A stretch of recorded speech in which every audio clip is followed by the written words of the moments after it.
Class 4, lesson 4. This is a poem, name of the poem, Why? Let's enjoy reciting it.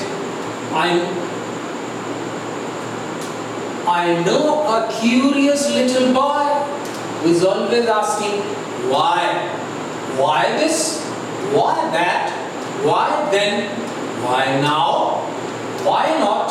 Why by the way? Why by the by?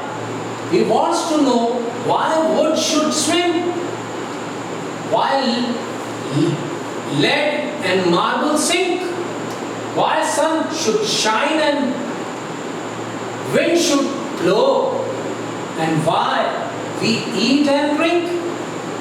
He wants to know what makes the clouds and why they cross the sky, why sinks the sun behind the hills, and why the flowers die.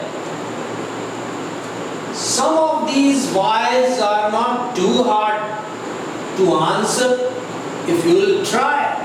Others, no one ever yet has found the reason why.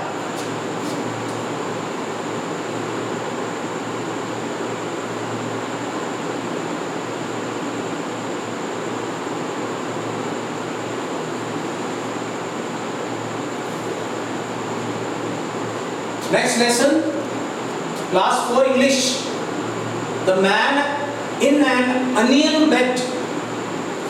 I met a man in an onion bed. He was crying so hard, his eyes were red, and the tears rolled off the end of his nose as he ate his way down the onion rows. He ate and he cried, but for all his tears, he sang, sweet onions, oh my dears. I love you, I do, and you love me, but you make me as sad as a man can be. Next, class 4 English. Next lesson is Alice in Wonderland. One day, Alice was lying under a tree, listening to her sister reading a story. Suddenly, she saw a white rabbit scamper by. He had pink eyes and was wearing a blue coat. He took out a big watch from his waistcoat pocket, and as he hurried away, he said, "Oh dear, I will be too late." She thought there was something very different about this rabbit. It could talk. It wore a red waistcoat and it carried a watch. Alice wondered, a talking rabbit? A rabbit who wears a waistcoat?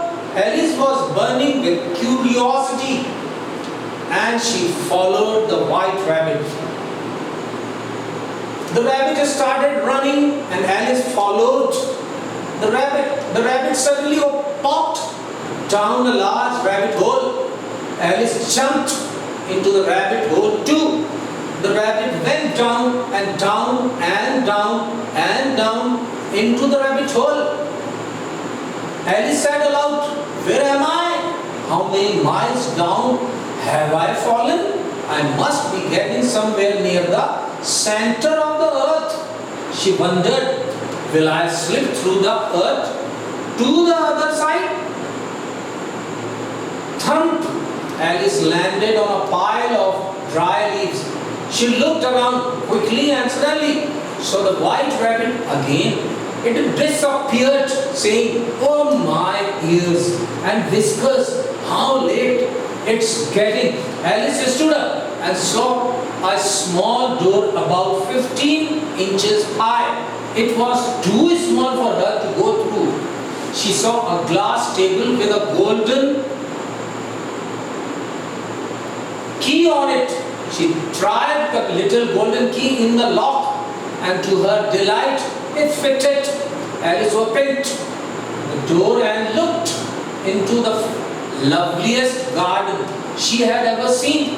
How she longed to be among those beds of bright flowers and those cool fountains, but she could not even get her head through the doorway. Oh, how I wish I could become smaller, she exclaimed loudly.